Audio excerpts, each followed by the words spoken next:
Hi guys, welcome back to another episode of Train Simulator Classic, aka Railworks.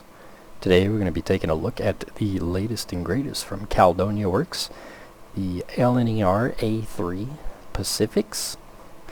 Most specifically, we'll be taking a look at number 4472, the infamous Flying Scotsman, which is included in this pack in all of its glory and many different revisions, as well as generic A3s for their service life representation.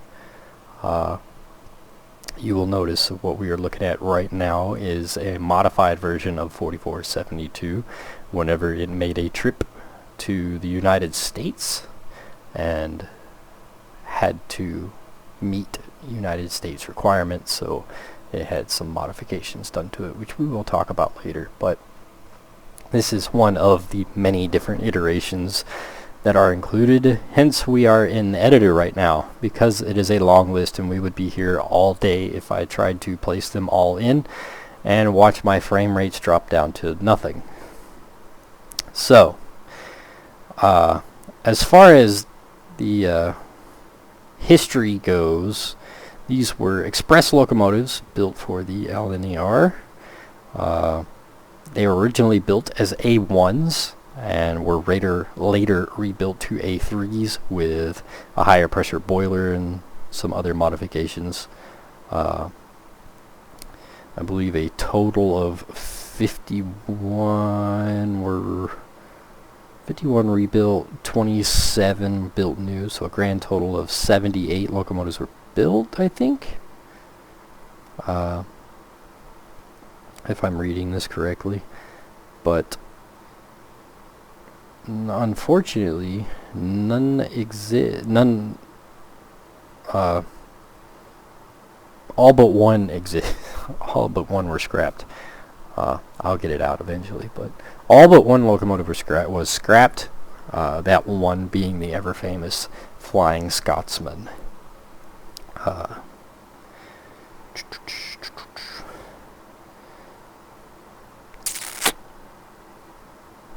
I forget what tornado is. I could have swore tornado was in that bunch, but maybe I'm crazy.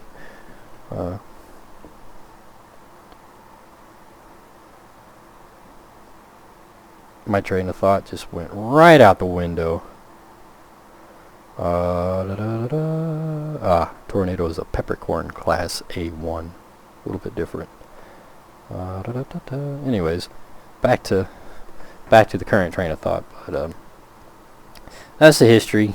One single survivor of the lot being the Flying Scotsman, which was purchased by Alan Pegler and restored and made a few trips to different places. It went across Canada, the United States, Australia, of course all over the UK. It is quite the celebrity. Some might call it a little bit bland because it's quite the celebrity. One would argue that Flying Scotsman is probably as well known as the Union Pacific big boys are. It's just one of those icons of steam railroading that anybody that has anything to do with trains most likely knows about it in some way. And Caledonia Works has brought us a very nice, fresh new model.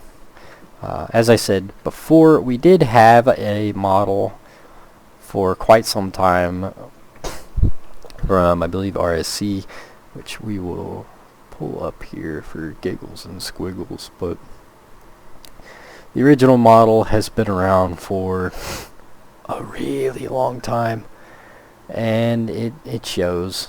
For giggles and squiggles, we'll pull up. I need one. How did they list it for this one? I believe it was under Pegler Green. They did it without the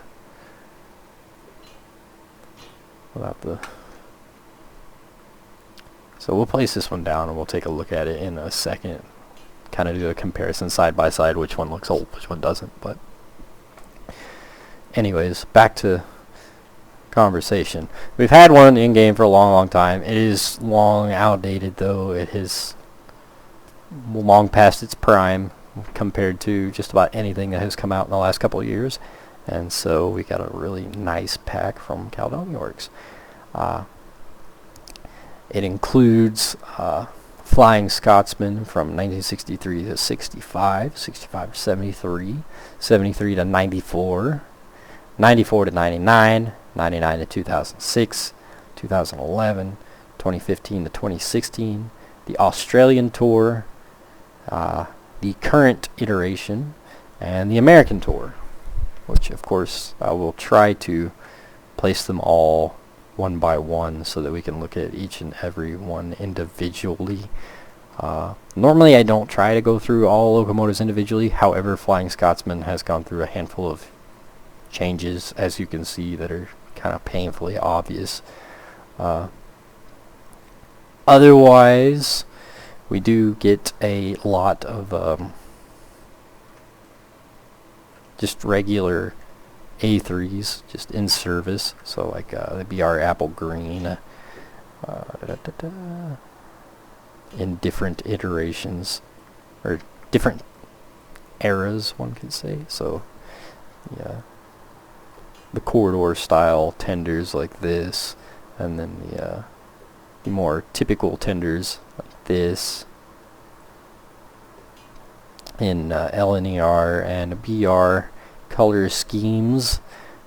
The apple green, the blue, the Brunswick early crest, Brunswick late crest, Brunswick OHWS, whatever that means, ultramarine BR, which is very bright blue, and then of course the LNER post-war, post-war black, pre-war green, and wartime black. Of course, all go the same for the G and R style tenders. And then we get NC, which I believe is non-corridor tenders.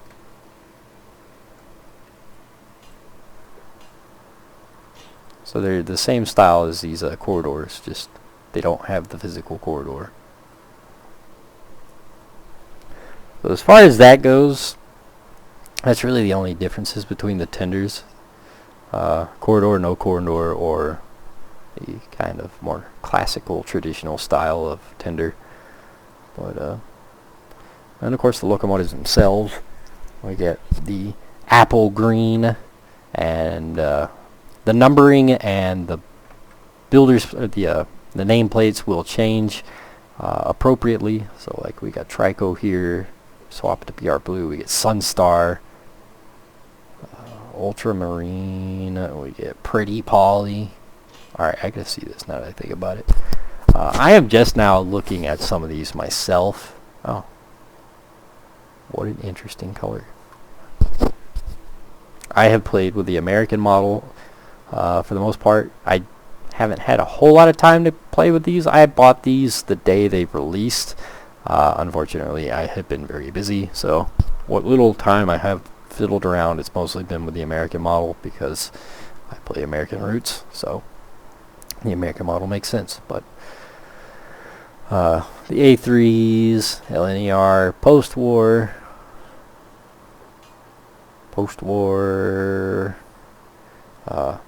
version 2, version 1, post-war black, pre-war apple, sandwich, love it, and wartime black. And then of course you get the chimney variation, so the double chimney models. Here we get the Brunswick, and the single chimney. What it's talking about is the smokestack, for guys that don't know. As you can see, it's got a dual chimney here, single chimney. I believe Flying Scotsman is maybe has changed. Flying Scotsman's chimney has changed over the years. Okay. So one could represent both with that. Smoke deflector options for the BR era. And then, of course, all the iterations of Flying Scotsman's preservations. So here we've got the 63 through 65, 65 through 73. Now, as far as all of the bells, whistles, and differences go, I have no honest clue. I mean, I can tell you right now, there's one thing right there, just for, right off the bat, things that you notice. But I do not know what all the differences are during the preservation era for Flying Scotsman.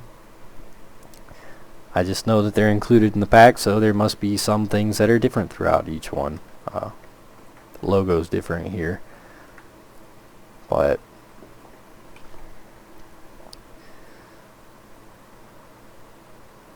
of course, like 2015, it was black with the smoke deflectors, dual chimney. Present day,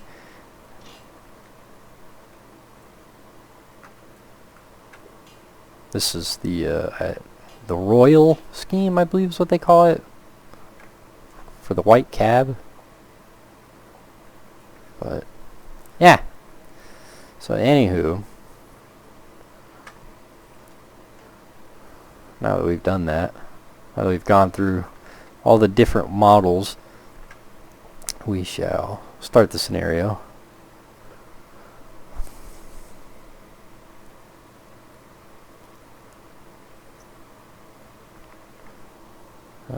Don't care.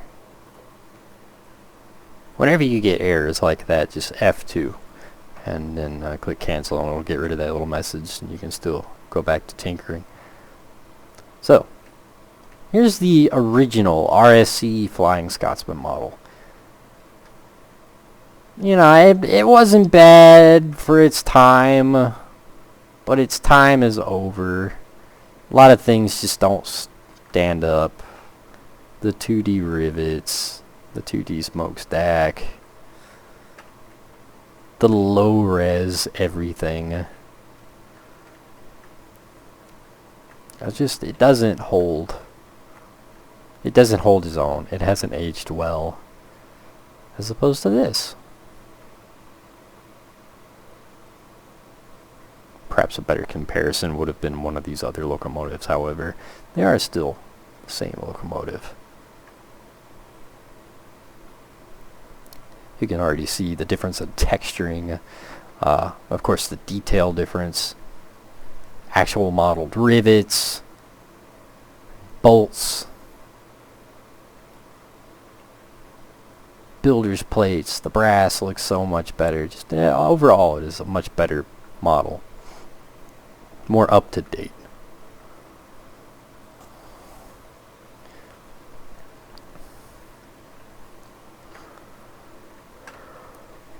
It is hard to see off in here, so I can't say as to what is modeled and what is not. But on the outside, everything looks really, really nice.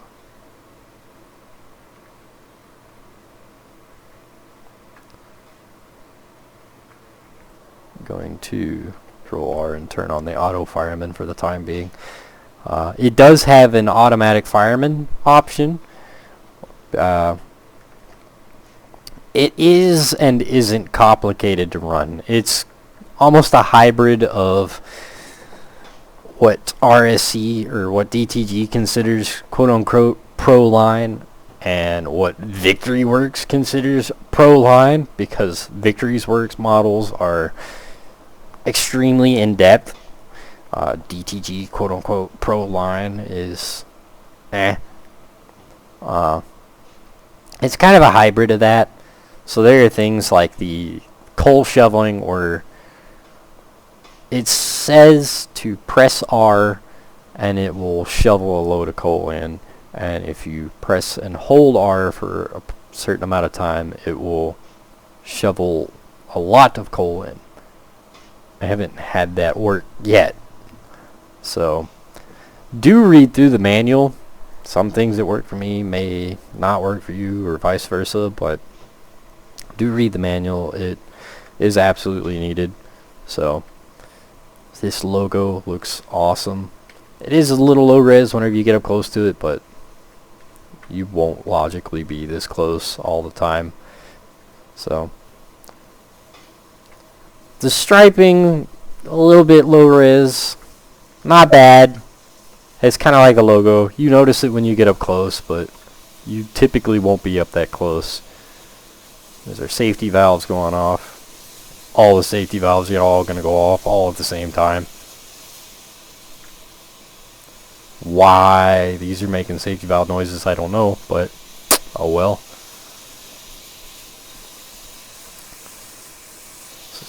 You can already see an improvement in the exhaust smoke. It's very different. This is the old RSC cotton balls. This looks much better. The steam itself is kind of meh. I do and don't like it. The exhaust looks much better. Looks much more natural.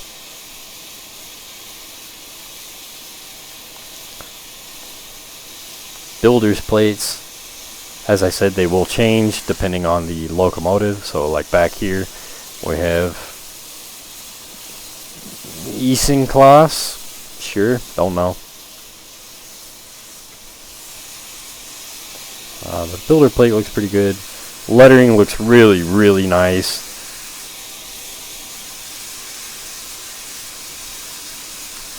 All this nice pinstriping looks really good. Underneath looks good. Now the corridor in the tender is not modeled, unfortunately, but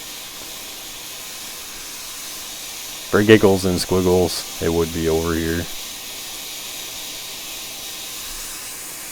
There's the door for it.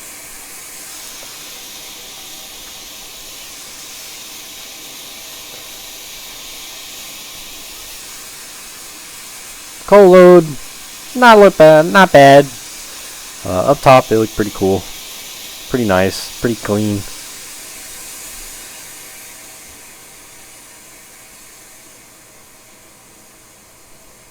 Oh, I can hear myself think back here.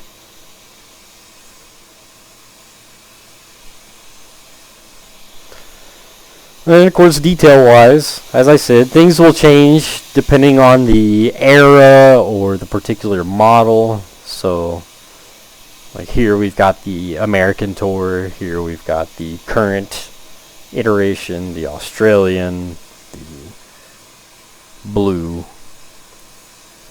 So, smoke deflectors, smokestack, whistle will change. The Australian and the American models both have secondary whistles because they were requirements to go overseas. Of course, the American model has the bell and the headlight. I don't know of anything else that was changed on the Australian tour. All I know of is the whistle, which is modeled. It's a bit of a pain to show it, to really see it, but it is modeled.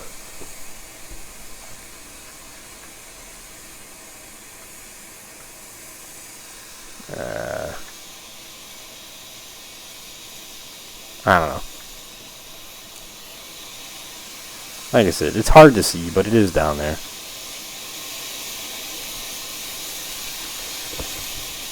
Headlight looks overall really nice. That part kind of meh. The texture over the glass is kind of meh. I think I'd prefer more of a regular just plain window glass up there. Silver backdrop. The bell looks really nice. Donated by the Southern Railway System in 1965. I do believe the organization that owns Flying Scotsman still has the bell. I don't know what happened to the headlight nor the whistle, but I do believe they still have the bell, if I remember correctly. Of course, the whistle is a Southern Vree chime, if I remember right. I'm in the headlight. The cow catcher and the knuckle coupler up front are modeled. The knuckle coupler looks different. Let's go see a different knuckle coupler real quick. Meow.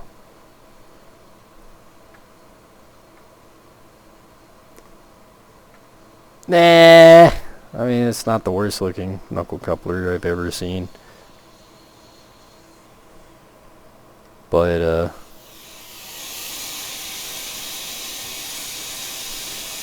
that is mad different, to say the least.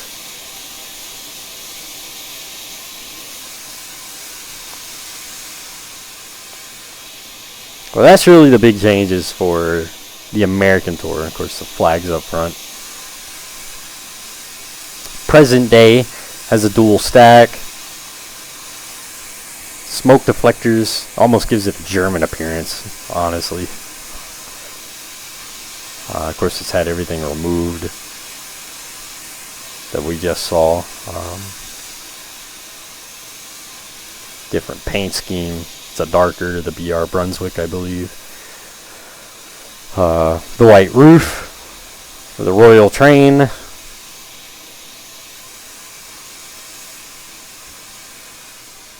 Doesn't have the extra tender, water tender.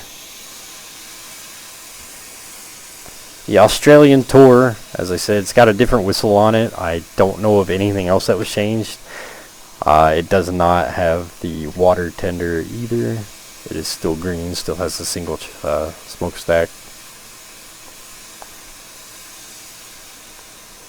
And then a in-service model for giggles and squiggles.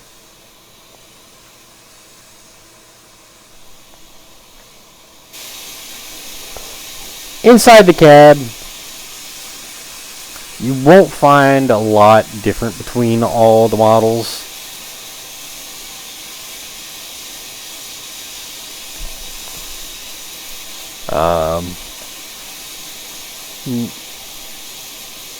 Truth be told, I don't think there's really massive differences between any of the models, but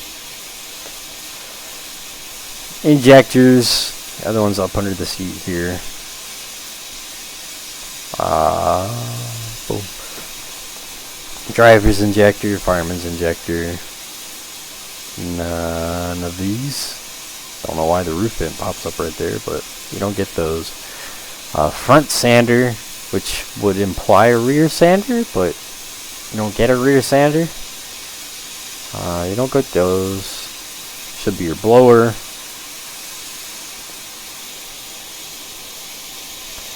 Brake ejector, train brake, throttle, reverse, windows. The secondary whistle. I don't know where I just saw that.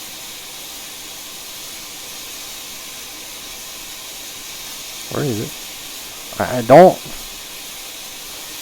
I believe the cord should be down here, so, but the touch for the whistle is like a little spot right here.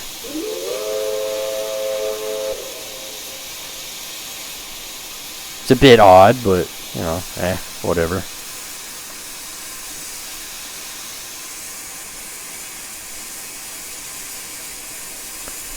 You don't get that. I think that's the alert bell for the TPWS system.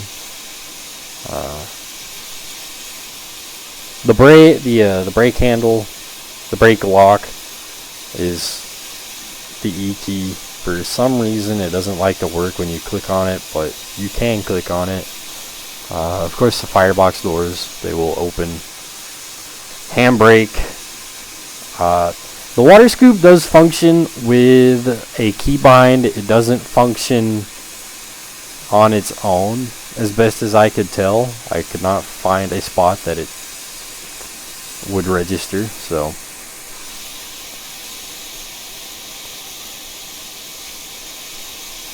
The throttle on the fireman's side, of course the window, the wind deflector,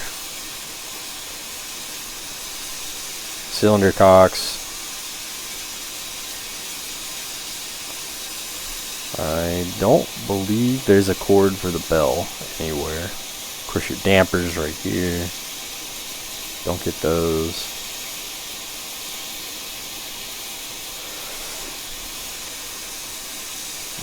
Whistle. It's looped. You guys know how much I hate looped whistles.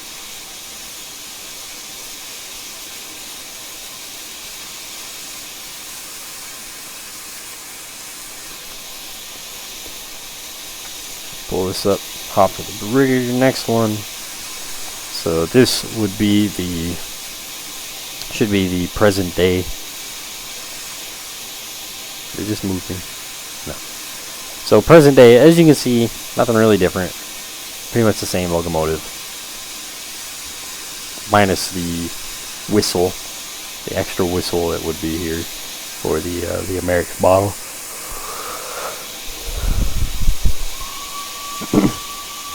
Ugh, I hate when they do that. The brake system is a little bit different on the present day, as you can see.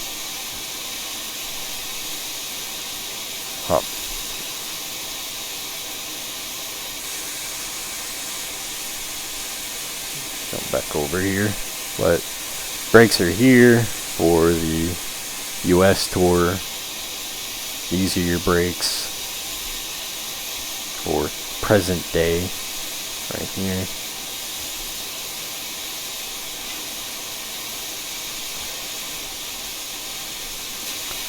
Australian tour model. It's going to have, for the most part, the same cab setup as the American model. This looks different. I don't know why I keep doing that. Like, yeah, so that's a little different right there. I don't know what it is because it doesn't function. Secondary whistle.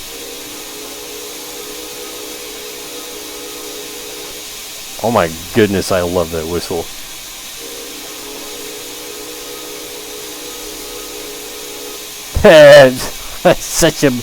That is so much better than the American whistle.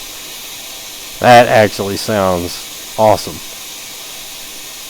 But side note, for the most part everything else is the same. Nothing wildly different again.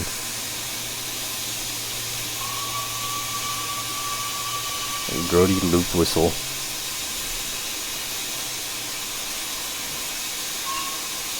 So if you hold control and press space, it will play a short whistle. Different tunes. The B key plays the secondary whistle.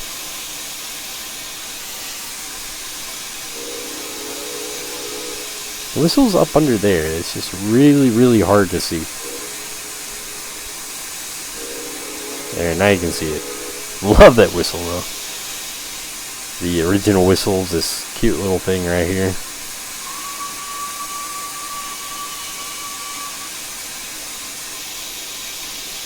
And then last but not least, an original variation.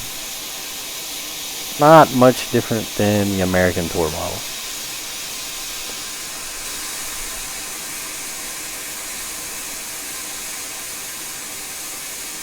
Ah, a functional water scoop.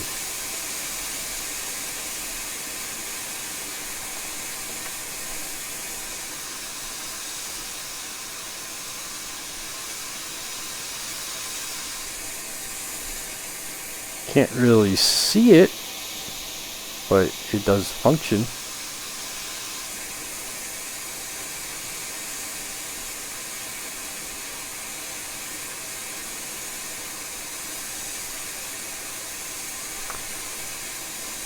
Of course, handbrakes.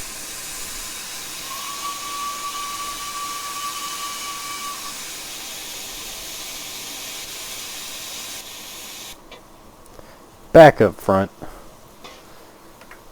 To turn the headlight on, it'll be Control 1. That will be the same across the board, except for on the normal British models, Control 1 through, I believe, 6? 1, 2, 3, 4, 5, 6. I think it's 1 through 6. We'll do different headlight codes. You know, the one up top, 1, 2, 3 down here. So it might be 4. I think it's 6 though. I could be mistaken. I don't have the manual pulled up right now. And then for the American model specifically, of course, B for the secondary whistle.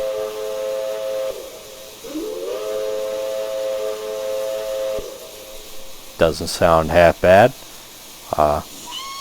Control space will play a short tune on the regular whistle.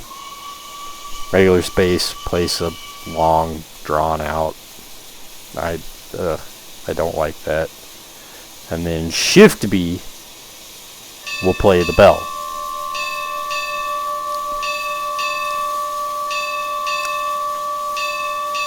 And it rings in sync, which is pretty cool.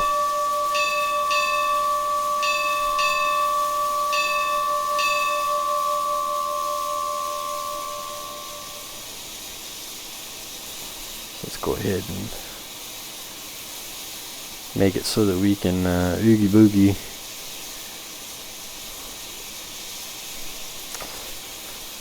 Now to get the brakes released, you have to open your ejectors here, otherwise they won't release, as you can see. Of course, you have to release the reverser brake lock to enable the reverser to move. Unfortunately, I don't believe it moves outside. I'll pull up the F5 HUD here. So as you can see, I am manipulating it. It does not move externally. That's a bit unfortunate.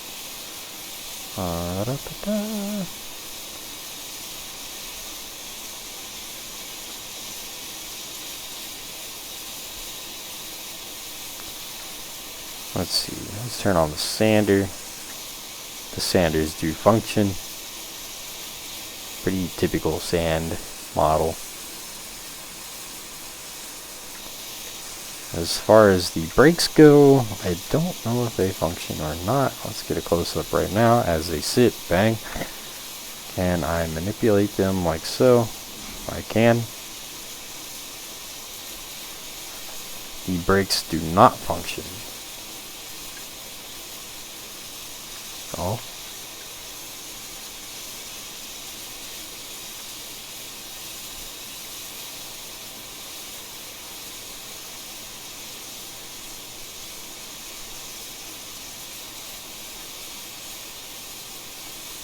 Yeah, the brakes don't function. Nice, you can actually read that. That's cool. For the speedometer.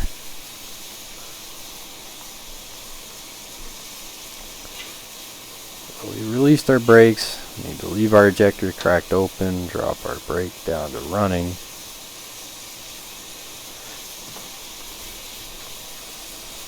Of course, our cylinder cocks have to be open, which will be the C key, or if you care to do it in the cab like I do, they're right there.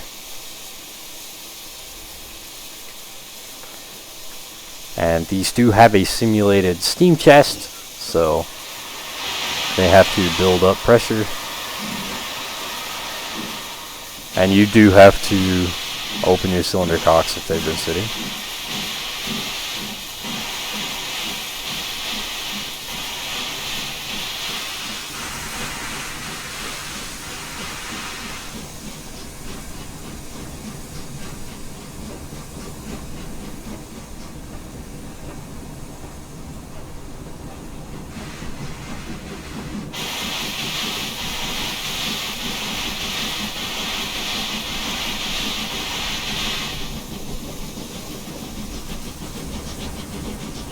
Present day has a little bit of a different chuff sound.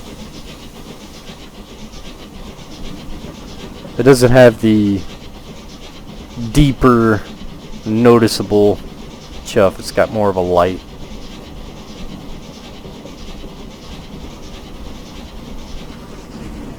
Compared to this. Now that we're up to speed, we'll start pulling our reverser back. Drop it down about 25.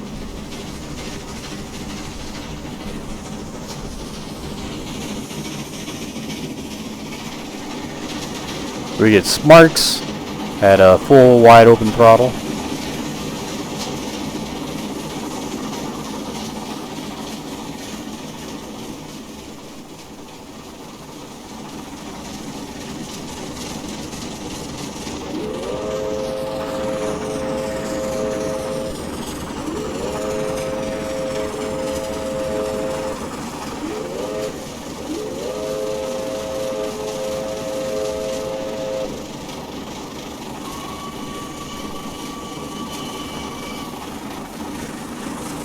Overall, the sounds are not half bad. I have no idea why the present day sounds so different than the Pegler era, but they are noticeably different sounds, chuff sound wise.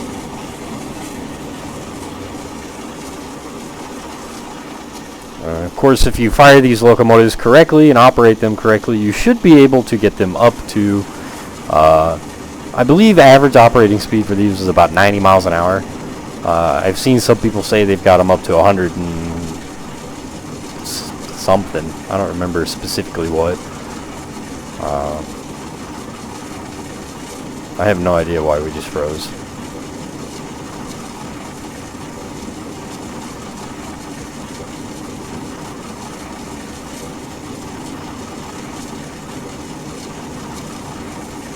Cool.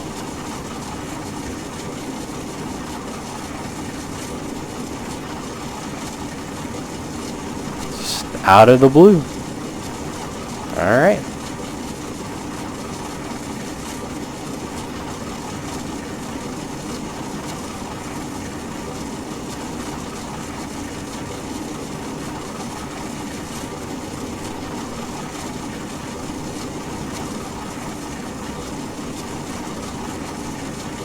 Sometimes.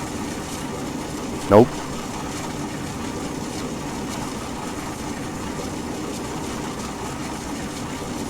Oh well.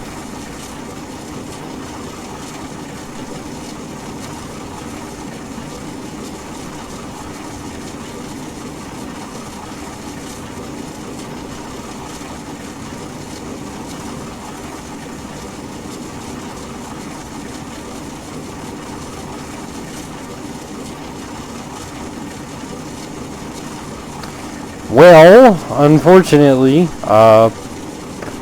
the game decided to freeze. Surprise, surprise. There's really not much else for us to have gone over. As far as cab functionality goes, there's not really anything else. Of course, there's the brakes, but I think the only thing I didn't show is you can spin the wheels. They will spin out if you try to throttle them too quickly. Without a load, obviously it's hard to point out, but the wheels will spark and whatnot. And then as far as braking goes, I don't believe you can lock the wheels up. I haven't been successful at locking the wheels, so I'm gonna say you can't do that, but really, that's all that I haven't managed to cover, so until next time, I guess that's it. Hope you guys enjoyed the video. Link in the description, as always, to Caledonia Works, where you guys can go pick up this phenomenal new model, and hopefully the game doesn't decide to just freeze like mine has. For those of you wondering, this is another reason that videos sometimes are few and far between, because I get irritated at this. This is a TSC problem, but surprise, surprise. Anywho, Hope you guys enjoyed the video thus far, and I will see you guys next time.